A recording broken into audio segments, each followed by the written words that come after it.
Salam sejahtera, terima kasih karena bersama dengan saya di Nazlin Unity Channel. Ini satu kejutan paling besar berlaku dalam dunia politik isu semasa di Malaysia. Hari ini disahkan isteri Daim gagal tangguh perintah bayar RM313 juta kepada LHDN. Wow! Netizen di seluruh Malaysia bersorak kegembiraan.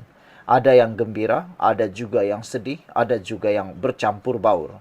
Ada yang gembira itu kata mereka bersyukur dan mereka memuji keputusan ini kerana kata mereka semua orang harus dilayan dengan adil.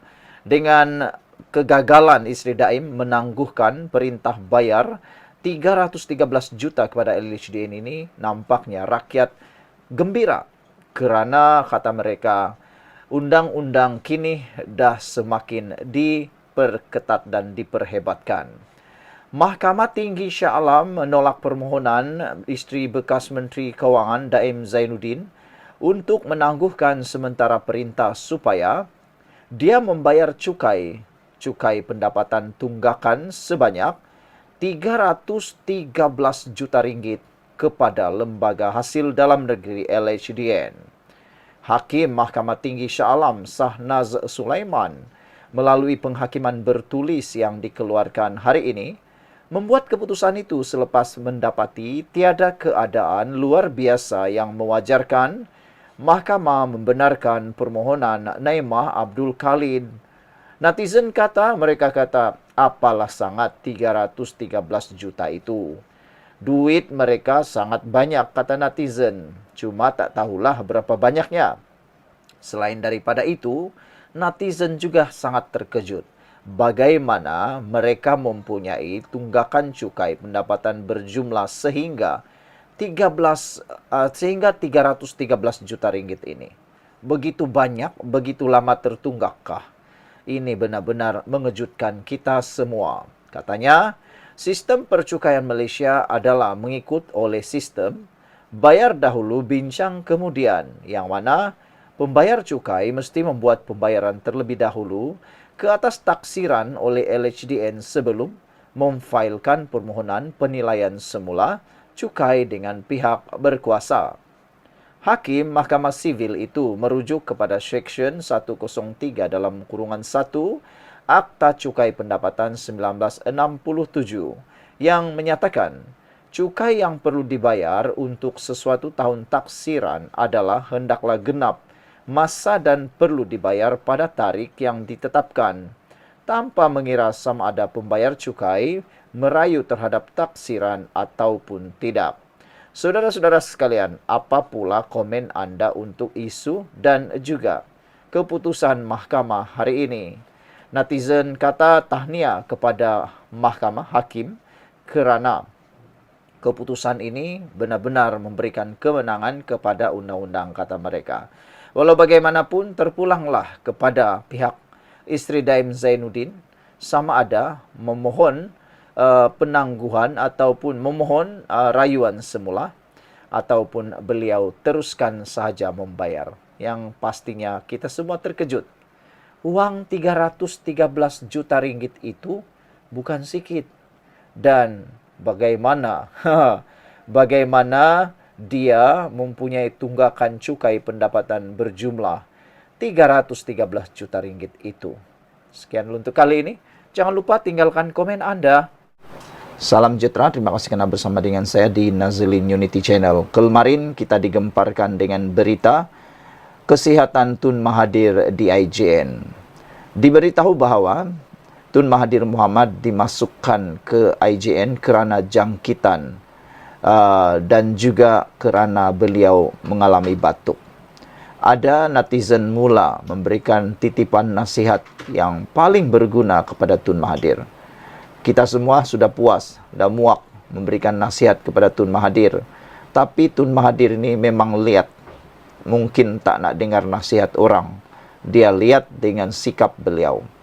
Apa yang berlaku, Tun Mahathir terus-menerus aktif dalam dunia politik, aktif di dalam mengkritik kerajaan dan aktif di dalam mengulas isu-isu dunia. Itu sebabnya ramai netizen menitipkan nasihat supaya Tun Mahathir lekas-lekas, cepatlah berhenti daripada dunia politik maupun pentadbiran. Mereka kata Tun Mahathir dah hampir mencecah 100 tahun. 1 tahun lagi atau tak sampai setahun lagi, Tun Mahathir mencecah umur 100 tahun. Jadi kata mereka, sudahlah, puas sudah. Netizen dengar cerita Mahathir, puas sudah mendengar Mahathir mengeluh tentang kerajaan ini. Kata mereka, berilah peluang kepada orang-orang baru untuk mentadbir negara ini mengikut acuan yang baru, bukan lagi acuan Tun Mahathir, kerana zaman Tun Mahathir sememangnya sudah berlalu. Zaman pentadbiran Mahathir sudah sememangnya tidak sama. 120%, 360 darjah, tak sama sekali. Zaman Mahathir dulu masih belum ada AI, teknologi AI. Sekarang dah ada teknologi AI. Itu sebabnya perubahan zaman haruslah kita terima. Hari ini kita diberitakan keadaan terkini kesihatan Tun Mahathir Mohamad di IJN. Ramai netizen yang gembira, ramai juga netizen yang terkejut, ramai juga netizen yang agak resah dengan keadaan terkini Mahathir. Walau bagaimanapun, kita ucapkan bersyukur kerana kesihatan Dr. Mahathir dilaporkan semakin baik, tetapi masih lagi dipantau dan masih lagi harus berada di IJN. Dr. Mahathir Mohamad di bawah pemantauan doktor selepas dimasukkan ke IJN pada Selasa lepas. Keadaan kesihatan bekas Perdana Menteri Dr. Mahathir Mohamad yang sedang menerima rawatan di IJN, Institut Jantung Negara, dilaporkan semakin baik. Pembantu beliau, Adam Mukriz Muhammad Muhyiddin, berkata, Mahathir berada di bawah pemantauan doktor selepas dimasukkan ke IJN pada petang Selasa kerana mengalami jangkitan saluran pernafasan yang lebih rendah. Alhamdulillah, katanya, keadaan Tun semakin baik, namun masih perlu dipantau. Semalam Bernama melaporkan perbicaraan kes saman Mahathir terhadap Presiden UMNO Zahid Hamidi di Mahkamah Tinggi ditangguh kepada 29 Oktober ini selepas beliau dimasukkan ke IJN. Peguamnya Mayor Nur Haidir Suhaimi memaklumkan mahkamah bahawa Mahathir diberi sijil cuti sakit hingga 25 Oktober dan memohon agar tarikh perbicaraan semalam serta hari ini dilapangkan. Pesuruhjaya Kehakiman Gan Teck Cheong menetapkan 29 dan 30 Oktober serta 5, 6 dan 9 Disember ini untuk menyambung pendengaran kes. Sama-samalah kita sebagai rakyat Malaysia yang pernah ditakbir oleh Tun Mahathir berdoa untuk kesejahteraan beliau. Sila tinggalkan komen anda, doa anda untuk Tun Mahathir. Kita jumpa lagi. Salam sejahtera. Persoalan besar timbul apabila Ketua Pengarah SPRM Azam Baki ditanya apa komen beliau tentang desas-desus menyatakan skandal pasir Selangor dikaitkan dengan Azmin Ali. Jawapan Ketua Pengarah SPRM Azam Baki itu mengejutkan kita. Azam Baki kata dia tidak mahu komen. Dan dia juga kata sesiapapun boleh jadi. Jadi timbul satu persoalan daripada netizen. Kalau bukan Azmin Ali, siapa lagi? Begitu soalan mereka apabila Azam Baki kata boleh jadi sesiapa saja. Yang menariknya, Azam Baki juga telah pun menyatakan bahawa mungkin ada tangkapan yang lain dan kesnya kini telah pun mengembang. Kes tentang Raja Pasir Selangor, skandal Raja Pasir Selangor ini mula menjadi. Kalau dulu bermula hanya 1-2 isu, sekarang ini kesnya telah berkembang dan siasatannya juga telah menjadi lebih besar.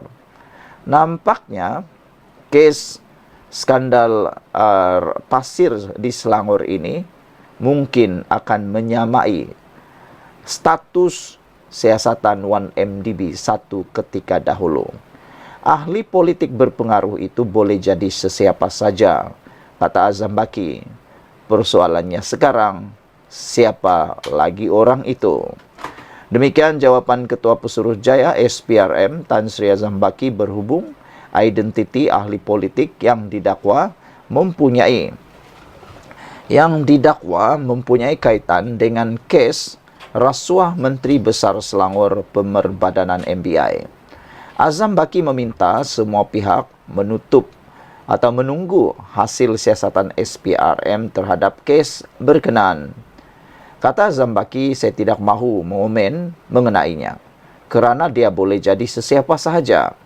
Jadi kita tunggu, katanya kepada pemberita selepas merasmikan program persidangan meja bulat Ketua Pesuruhjaya SPRM bersama bank-bank komersial di sini hari ini. Beliau ditanya mengenai kabar angin di media sosial dan blog yang menamakan seorang ahli politik terbabit dalam kes rasuah MBI. Ditanya bila SPRM akan memanggil ahli politik berkenan, Azam Baki berkata, ia bergantung kepada hasil siasatan terhadap dokumen terbabit dan keterangan saksi. Setakat ini, katanya, hanya ahli politik itu yang dipercayai ada kaitan dengan kes berkaitan. Jika kita mahu panggil seseorang yang penting dalam hal ini, kita perlu mendapat keterangan menyeluruh dahulu, kata Azam Baki. Jika tidak, kita panggil kemudian, tanya separuh soalan, esok nak panggil lagi.